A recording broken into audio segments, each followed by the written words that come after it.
তোরা কত অন্যায় করেছিস, কত গুনাহ করেছিস, আমি আল্লাহ পাক আমার কাছে মাফি চা, আমি আল্লাহ তোদের জীবনের গুনাহটাকে ক্ষমা করে দেব, কেননা আমি আল্লাহ গুনাহ ক্ষমাকারী। আল্লাহ বলছে বান্দা আমার কাছে মাফ চা, আমি আল্লাহ তোদেরকে মাফ করব। যুবকেরা বানা তরুণেরা শুনে রেখে দেন,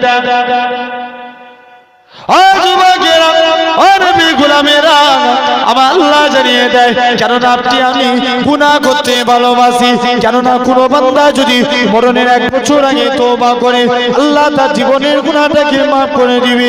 আল্লাহ নবী বলেন 1 বছর যদি দেরি মনে হয়, তোমরা মরণের 1 সপ্তাহ আগে 6 মাস আগে তওবা করো, 6 মাসটাও যদি দেরি মনে হয়, মৃত্যুর 1 সপ্তাহ আগে তওবা করো, 1 সপ্তাহ যদি দেরি মনে হয়, মৃত্যুর 1 দিন আগে তওবা করো, 1 দিনও যদি দেরি মনে হয়, বান্দার গলা দিয়ে ঘরঘরানি শব্দ বেরিয়ে গেছে, ওই টাইমে যদি আল্লাহ পাকের বান্দা আমার আল্লাহর কাছে কেঁদে কেঁদে দোয়া চায়, আমার আল্লাহ বান্দার জীবনের গুনাহটাকে ক্ষমা করে দিবে। তাহলে আল্লাহর কাছে আপনি আমি মাফ চাই, অবশ্যই আল্লাহ মাফ করে দিবে। আল্লাহ অনেক বড় দয়াবান, ঠিক কি না? মুসলমান করে ছেলে মেয়েরা পাড়া তরুণেরা যুবকেরা নবী গোলামেরা, শুধু তাই নয় আমার আল্লাহ কত বড় দয়াবান, আমার আল্লাহ পাক কত বড় মেহেরবান, কেননা আজকে দিনে আপনাকে আমাকে বাবা লাগবে। সারাদিন মানুষ অন্যায় করেছি, যদি আপনি রাত্রের টাইমে আল্লাহর কাছে তওবা করেন, আল্লাহ পাক সারাদিন ভুল করে ফেলেছি, আপনার কাছে মাফি চাইছি, আল্লাহ তুমি আমার জীবনের গুনাহটাকে ক্ষমা করে দাও। তুমি সারাদিন অন্যায় করেছো, রাত্রে আল্লাহর কাছে তওবা চাইলে আল্লাহ গুনাহকে মাফ করে দিল। এরকম ভাবে নবী বলে সপ্তাহে একটা দিন, যেটা হলো জুম্মার দিন রাত্রে, যদি তোমরা আল্লাহর কাছে তওবা করো, আমার আল্লাহ তোমাদের সারা সপ্তাহের গুনাহটাকে মাফ করে দিবে। আল্লাহ নবী বলে এরকম ভাবে মাসে একটা দিন যদি তওবা করো, বছরে যেমন লাইলাতুল কদর, লাইলাতুল বরকত, এরকম রজনীতে যদি আল্লাহর কাছে কেঁদে কেঁদে তওবা করো, আমার আল্লাহ তোমাদের জীবনের গুনাহটাকে মাফ করে দিবে। ওই যুবকেরা, ওই নবী গোলামেরা, শুধু তাই নয় আজকে দিনে আপনি আমি মাদ্রাসায় 1000 টাকা দান করে আমরা চিন্তা করি এটা তো ভালো কাজ করেছি, আল্লাহ দেখতে পাচ্ছে। মসজিদের জন্য 5000 টাকা দান করে আমরা মনে করি এটা তো ভালো কাজ করেছি, এটা আমার আল্লাহ দেখতে পায়। এ নবী গোলামেরা, তুমি আমি যখন ভালো কাজ করি তখন আপনার আমার মনে হয় এটা তো আমার আল্লাহ দেখতে পায়। যুবকেরা আপনারা তরুণেরা, তুমি আমি যখন গুনাহ করি কেন আমাদের মনে হয় না এটাও তো আমার আল্লাহ দেখতে পায়। এই নবী গোলামেরা, তুমি আমি গুনাহ করতে ভালোবাসি, আর আমার আল্লাহ তোমার আমার গুনাহটাকে ক্ষমা করতে ভালোবাসে। আল্লাহ আপনার আমার গুনাহকে আল্লাহ মাফ করতে ভালোবাসে। খবরদার, তাহলে আল্লাহর কাছে মাফ চাইবো, আল্লাহ ভাইরাস থেকে হেফাজত করবে। ফার্স্ট লকডাউন 1 হয়েছিল, বাঁচিয়েছে কে? জোরে বলে। আল্লাহ কি একজনের না সবাই? মুখ দিয়ে বললে গুনাহ হবে? এই গুনাহ হবে। আল্লাহ বলছে বান্দা ফাজকুরুনি আযকুরুকুম, তোরা যদি আমি আল্লাহ আমাকে আল্লাহ বলে জিকির করিস, আমি আল্লাহ তোদের বান্দা বান্দা করে জিকির করব। জোরে বলবে না? আরেকটু জোরে হবে না? আল্লাহ বলছে বান্দা তোরা একবার ডাক, আমি আল্লাহ তোদের ডাকে 10 বার বান্দা বান্দা। জোরে হবে না? তাহলে আল্লাহকে ডাকা দরকার আছে না? লকডাউন 1 থেকে বাঁচিয়েছে কে? আল্লাহ নাম সবাই মিলে বললে, আমরা যদি মুখ দিয়ে বলি এই হাওড়া এলাকায় কেউ মারবে মনে হচ্ছে? আমরা আল্লাহ ডাকা ভুলে যাচ্ছি বলেই তো আমাদের উপর গজব এসেছে, ঠিক না বল? তাহলে আল্লাহকে ডাকা শুরু করে দেন। জেনে রাখবেন আল্লাহকে ডাকতে এক বান্দা 80 বছর ধরে সানাম সানাম সানাম সানাম করে এক ভূতের ইবাদত করেছে, একদিনও ভূত বান্দাটাকে সারা যায়নি। একদিন বান্দার মুখ থেকে ভুল করে বেরিয়ে গেছে সামাদ, কুল হু আল্লাহু আহাদ আল্লাহুস সামাদ। এই সামাদ নাম যখনই বেরিয়ে গেছে, বান্দা আরশে আজিম থেকে আল্লাহ বান্দাটাকে আরশে আজিম থেকে আমার আল্লাহ সারা দিচ্ছে। জোরে বলে। তাহলে আজ তুমি আমি যখন ডাকবো এই মহাকাল হাটি হাটি হাটি, মহাকাল হাটি। এই মহাকাল হাটি থেকে যদি আমরা আল্লাহর গোলামরা আল্লাহকে ডাকি, এতে করে কি আমাদের অসুবিধা হবে? জোরে বলেন। তাহলে কে বলছো না বলছো কেউ না শুনতে পায়, জেনে রাখবে আল্লাহ। ঠিক কি না বল? এই জোরে বলেন।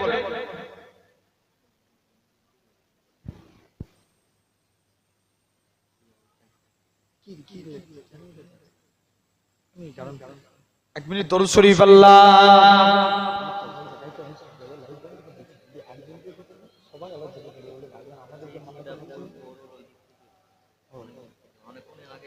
ভিডিও করুন না, নেক্সট ডে লাইভ করবেন। আমার ভাইরা, যুবকেরা, তরুণেরা, আল্লাহ পাক রব্বুল আলামিন কবুল করে আজ আপনাকে আমাকে ভাবা লাগবে ভাই, চিন্তা করা লাগবে আপনাকে আমাকে, যে আজ আপনি আমি এই জায়গায় বসেছি, তাহলে আমরা সবাই মিলে ভাই যারা রাস্তায় দাঁড়িয়ে আছে, আমি রিকোয়েস্ট করে বলছি, রাস্তায় না দাঁড়িয়ে যদি আপনারা এই মাহফিলে বসেন, আল্লাহ খুশি হবে আপনাদের উপর। একটু একটু আগে আগে চলে আসেন তো, দূরে থাকলে মহব্বত বাড়ে না? এই মাঝখানে ভাইগুলো একটু বলো তো, দূরে থাকলে মহব্বত কমে যায়, ঠিক কি না? তাহলে একটু আগে আগে এসো, একটু আগে আগে আসে।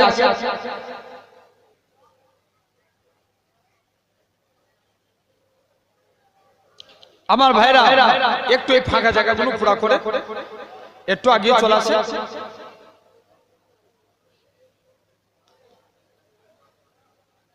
ভাই চুপ করে এইদিকে খেয়াল করে, তাহলে আজ আমরা এখানে বসে আমরা আমাদের মালিককে ডাকবো, এতে কাউকে ভয় করে নয় তো?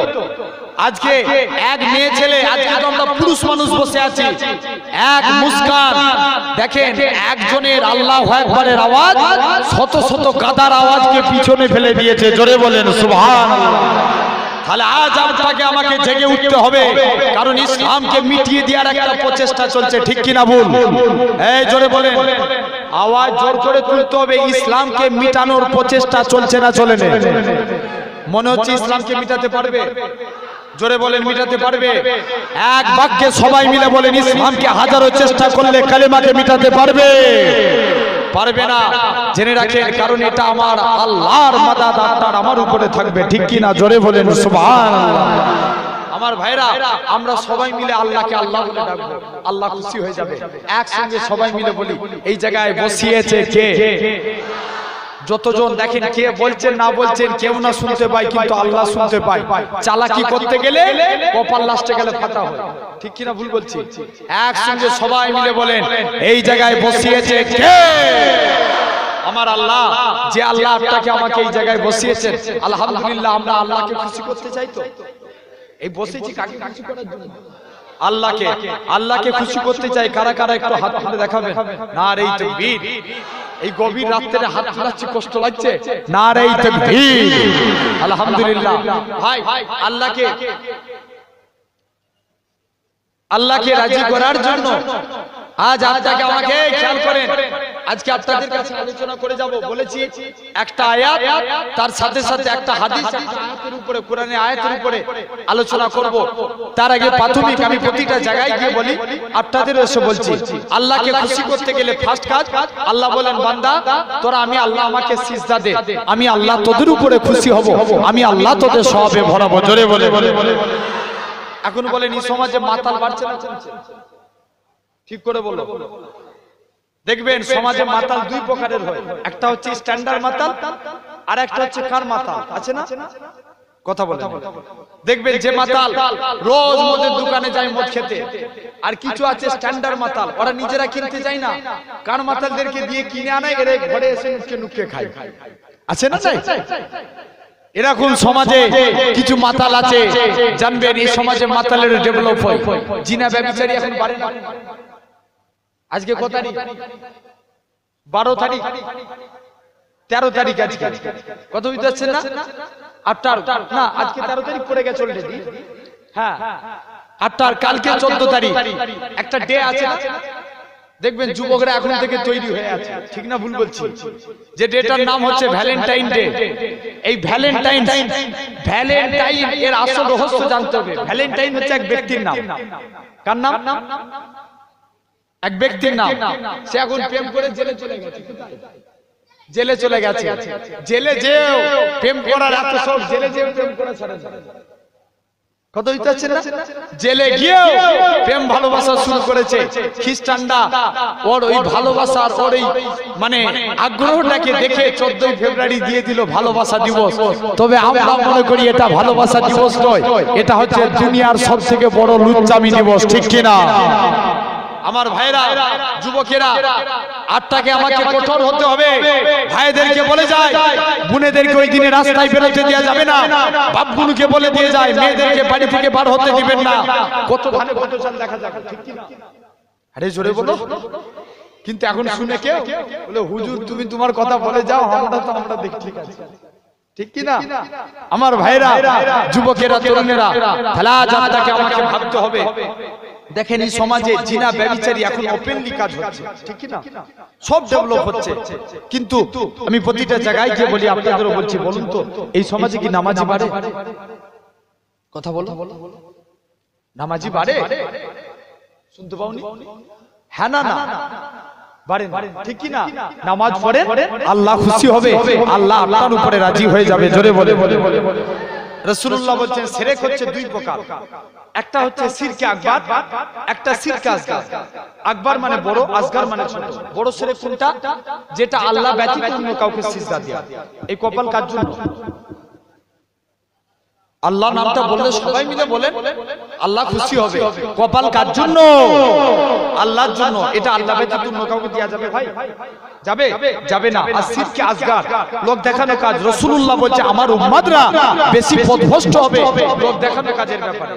সমাজে দেখবেন কিছু আছে, হে যুবক এখনো সাবধান হয়ে যান, পরিবর্তন হয়ে যান, মসজিদ মুখ হন, আল্লাহ তাআলা কবুল করে নেবে। দেখবেন আমরা মসজিদে যাই, আগে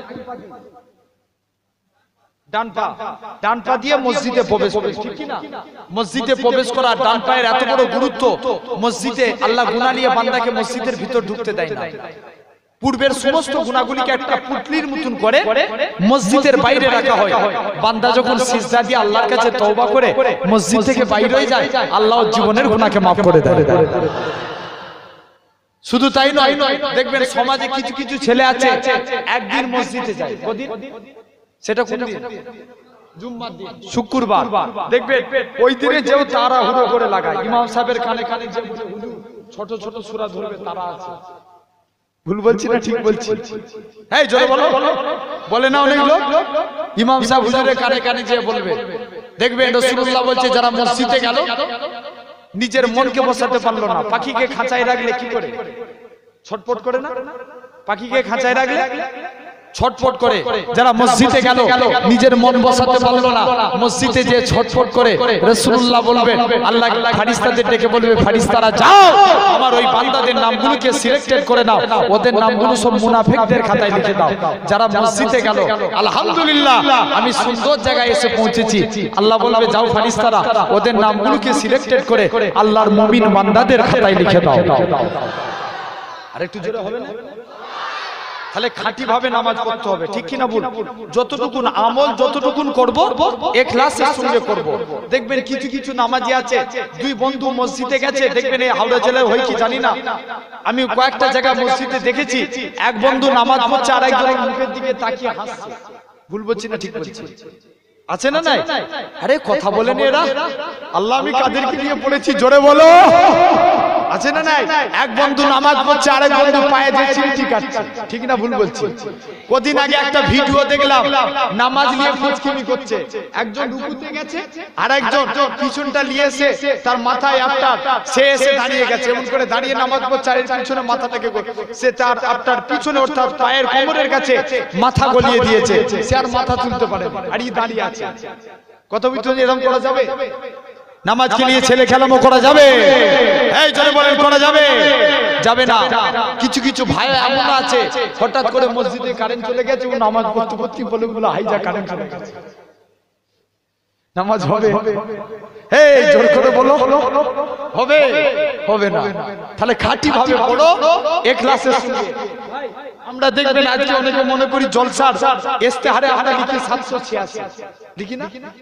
কথা বলেন জলসা ইস্তেহারের উপরে কথা বলো না, লিখিনি 786 লিখি। আমরা 786 কি মনে করি?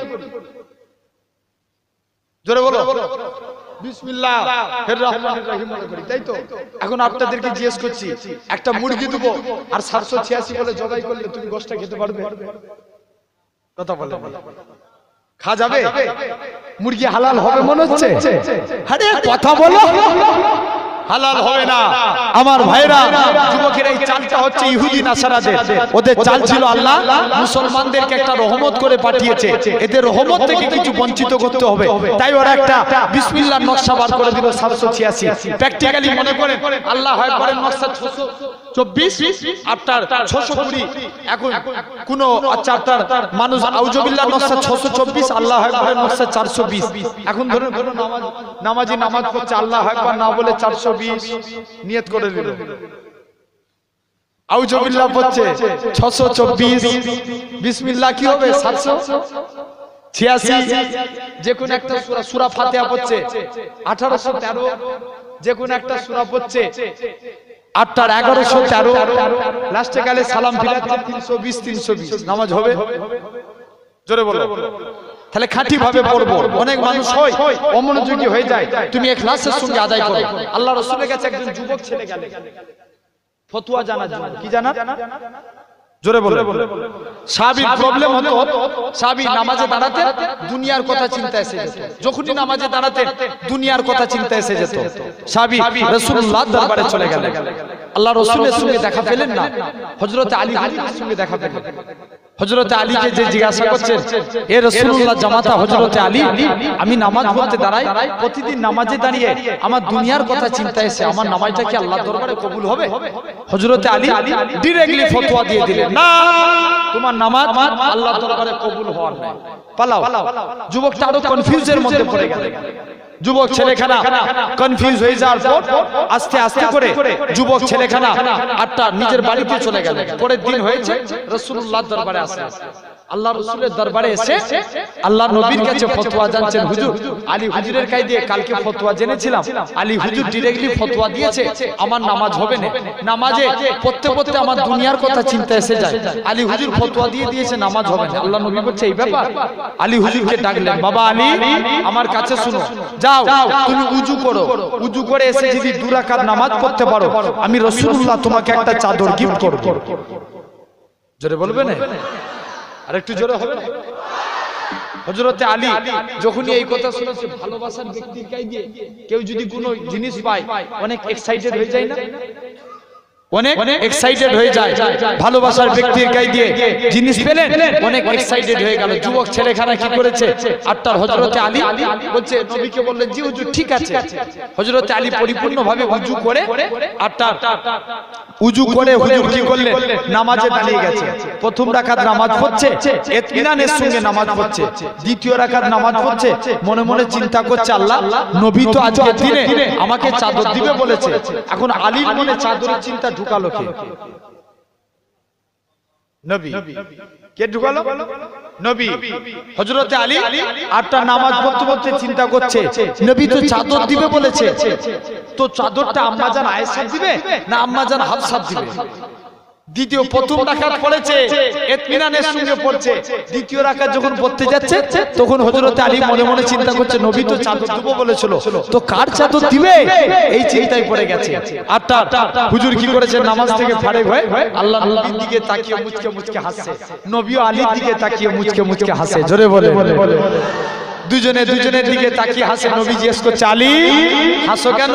হুজুর আপনিও যেই কারণে হাসেন আমিও সেই কারণে হাসি।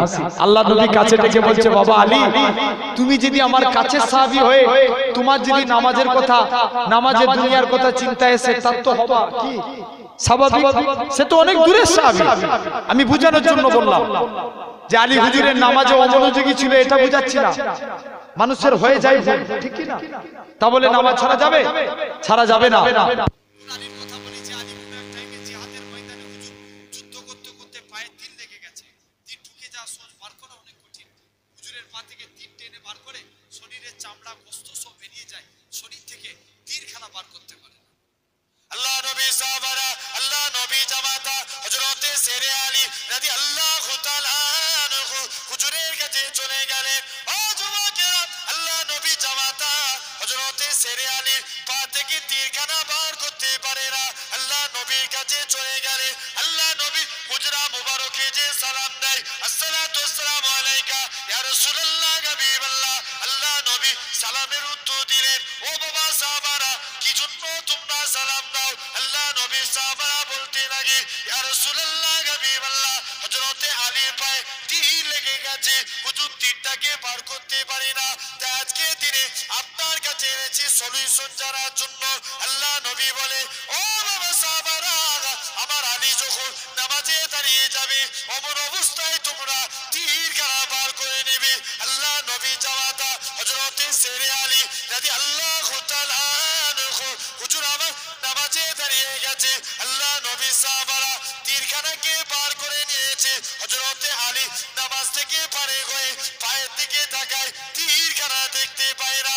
ও যুবকেরা, তীরখানা যখনই দেখতে পায় না, আল্লাহ নবী সাহাবাজি কি জিজ্ঞাসা করে, এ রাসূলুল্লাহ সাহাবারা, আমার তীরখানা কোথায় গেল?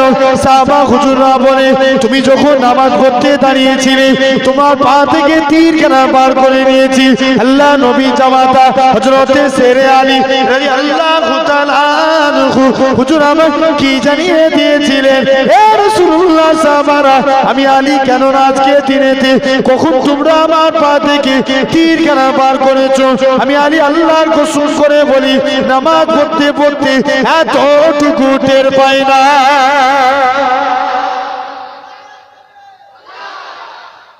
তাহলে আমি আলী এতটুকু আমি হযরতে আলী টের পাই। তাহলে দেখেন একে বলে মনে হয় ঠিক কি না ভাই? জোরে বলো। এই অসুবিধা হচ্ছে আপনাদের? অসুবিধা হচ্ছে, শেষ করে দেবো ভাই। প্রথম এসছি জানি না তো একদম আপনার এখানে এর আগে দেখেছেন নাকি?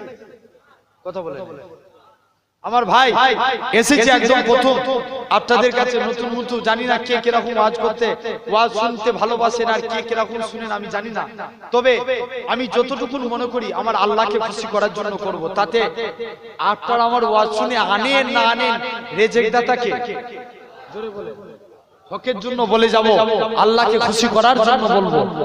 একটা মানুষ যদি হেদায়েত হয় ইনশাআল্লাহ এর ওসিলায় কিয়ামতের দিন নাজাত পেয়ে যাব। জোরে বলেন সুবহানাল্লাহ। আমার ভাইরা, তাহলে আজ আপনাকে আমাকে ভাবতে হবে, ইখলাসের সঙ্গে আদায় করব, বলেন ইনশাআল্লাহ। দ্বিতীয় নাম্বার, আল্লাহ বলেন বান্দা লা ইন সাকারতুম লা আযীদান্নাকুম, তোরা আমি আল্লাহ আমার শুকর আদায় করি। এই জায়গায় বসিয়েছেন আল্লাহ, আল্লাহ শুকর আদায় করার দরকার আছে না? শুকর আদায় করলে আপনারা সব কিসের কাজ করে? বিভিন্ন, তাই তো? মেশিন, সেলাই মেশিন কাজ হয় না? সেলাই মেশিনের কাজ তো হাওড়ায় বেশি মনে হচ্ছে। আটটা দেখেন সারাদিন আটটারা কাজ করেন ভাই, একটা কথা বলে যায়, এসেছেন নিয়ে এসেছেন আপনি সন্ধ্যার টাইমে পেমেন্ট পেলেন বা সপ্তাহে একটা দিন পেমেন্ট পান, তাই তো নাকি? আপনি পেমেন্ট পেলেন, হাতে টাকা পেয়ে আপনি আল্লাহর দরবারে শুকর আদায় করলেন। আল্লাহ আপনি যা দিয়েছেন আপনার দরবারে শুকর, ইনশাআল্লাহ আল্লাহ আপনার রুজিতে বরকত দিবে। জোরে বলে। আপনি যদি নিয়ত করে আল্লাহ শুকর আদায় করতে পারেন, অবশ্যই আল্লাহ বলবেন। আল্লাহ রাসূলের এক সাহাবী ছিলেন, যার নাম ছিল হযরতে আবু হুরায়রা রাদিয়াল্লাহু তাআলা আনহু। যিনি ছিলেন হযরতে আবু হুরায়রা, যিনি আপনার হাদিস বর্ণনাকারী সাহাবীদের মধ্যে ছিলেন প্রথম স্থান অধিকারী। জোরে বলবেন না? যার হাদিসের সংখ্যা ছিল 5374টি। হযরতে আবু হুরায়রা তিনি ছিলেন আহলে সুফা। আহলে সুফা কাদের বলা হয়? রাসূলুল্লাহর দরবারে যারা এসে বসতেন, আল্লাহ রাসূলের দরবারে এসে বসে নবীর দরবারে যেগুলো আসতো ওটা দিয়ে জীবিকা নির্বাহ করত, এদেরকে আহলে সুফা বলা হয়। আল্লাহর নবীর সাহাবী আবু হুরায়রা ছিলেন আহলে সুফা। তিনি রাসূলুল্লাহকে ডাক দিলেন, নবীকে বললেন আল্লাহ রাসূলের সামনে একজন দুধের পেয়ালা হাদিয়া করে গেছে। আল্লাহ নবীকে ডেকে বলছেন, হুজুর এই দুধটা কি আমি একা খেয়ে নেব? আল্লাহ নবী বলছে, বাবা আবু হুরায়রা, এই এত দুধ তুমি একা খাবে না, তুমি এখান থেকে পালিয়ে যাও। হযরতে আবু হুরায়রা রাদিয়াল্লাহু তাআলা আনহু যখনই সাহাবাদেরকে ডাকতে চলে গেলেন, আল্লাহ নবী বলেছে আবু হুরায়রা দৌড়ে দৌড়ে চলে গেলেন। আল্লাহ নবী সাহাবী হযরতে আবু হুরায়রা রাদিয়াল্লাহু তাআলা আনহু হুজুর আমার এরকম ভাবে আস্তে আস্তে করে চলে গেলেন। আল্লাহ নবী সাহাবী হযরতে আবু হুরায়রা রাদিয়াল্লাহু তাআলা আনহু হুজুর আমার এরকম ভাবে আল্লাহ নবী দুধের মধ্যে ফুঁক দিতে লাগলেন, বিসমিল্লাহ বলে ফুঁক দিলেন। আল্লাহ নবী সাহাবী হযরতে আবু হুরায়রা দুধটাকে বন্টন করতে লাগলেন, একজন নয় দুজন নয় শত শত সাহাবীকে। তারপরে হযরতে আবু হুরায়রা একটুখানি দুধ খেলেন। হযরতে আবু হুরায়রা বলে, আল্লাহর কসম করে বলি ওই একটুখানি দুধ খাওয়ার সাথে সাথে আমি আবু হুরায়রার শরীরে জ্বালা যন্ত্রণাকে আমার আল্লাহ পাক নিবারণ করিয়ে দিয়েছিলেন। জাস্ট একটুখানি পান করেছি, একে বলে বলবো, ঠিক কি না আমার ভাইরা? তাহলে আজ তোমাকে আমাকে ভাবতে হবে, রাসূলুল্লাহ সাহাবী ছিলেন হযরতে আব্দুর রহমান ইবনে আউফ, যে আব্দুর রহমান 10 জন জান্নাতি সাহাবীর একজন। জোরে বলবেন না?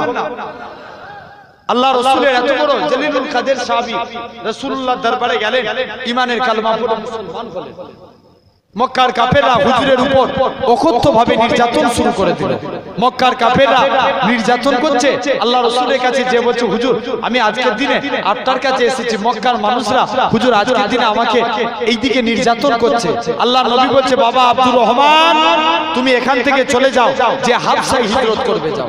আব্দুর রহমান ইবনে আউফ তিনি চলে গেলেন, আস্তে আস্তে করে হাবশায় চলে গেলেন। কিছুদিন পর আল্লাহ রাসূল মদিনায় তাশরীফ নিয়ে চলে গেলেন। মুসলমান করে ছেলে মেয়েরা পাড়া তরুণেরা গোলামেরা আল্লাহ নবী কি করলেন? এরকম ভাবে আস্তে আস্তে করে আল্লাহ নবী কি করলেন? আবু বকরকে সাথে নিয়ে মদিনা থেকে তাশরীফ নিয়ে গেলেন। মদিনার যুবকেরা, মদিনার তরুণেরা, মদিনার মুরব্বীরা আল্লাহ নবীকে তারা খেজুর গাছের উপরে উঠে সেদিন তারা ওয়েলকাম জানিয়েছিল। সেদিন তারা বলেছিল, তালা আল বাদুর আলাইনা মিন সানিয়াতিল বিদাই ওয়াজাবা শুকরু আলাইনা মাদা লিল্লাহি দাই। আল্লাহ নবী মদিনায় তাশরীফ নিয়ে গেলেন। মদিনার মুরব্বীরা আল্লাহ নবীকে গোল করে ঘেরাও করে নিল। আল্লাহ নবী বলে, ও মদিনার মানুষেরা তোমরা আমি নবী আমাকে কতটা ভালোবাসবে? মদিনার যুবকেরা, মদিনার তরুণেরা বলেছিল, ওগো নবী মনে কষ্ট নেবেন না, যতক্ষণ আমাদের শরীরে যাটুকু বেঁচে থাকবে আপনার ক্ষতি হতে দেব না। হুজুর যতক্ষণ আমাদের শরীরে জান বাঁচবে আপনার কোনো ক্ষতি হবে না। আজকের দিনে আমি এখানে হুজুর আপনি রয়ে যান, কিছুদিন পর এদিকে আব্দুর রহমান তিনি কোথায় হিজরত করে গেলেন?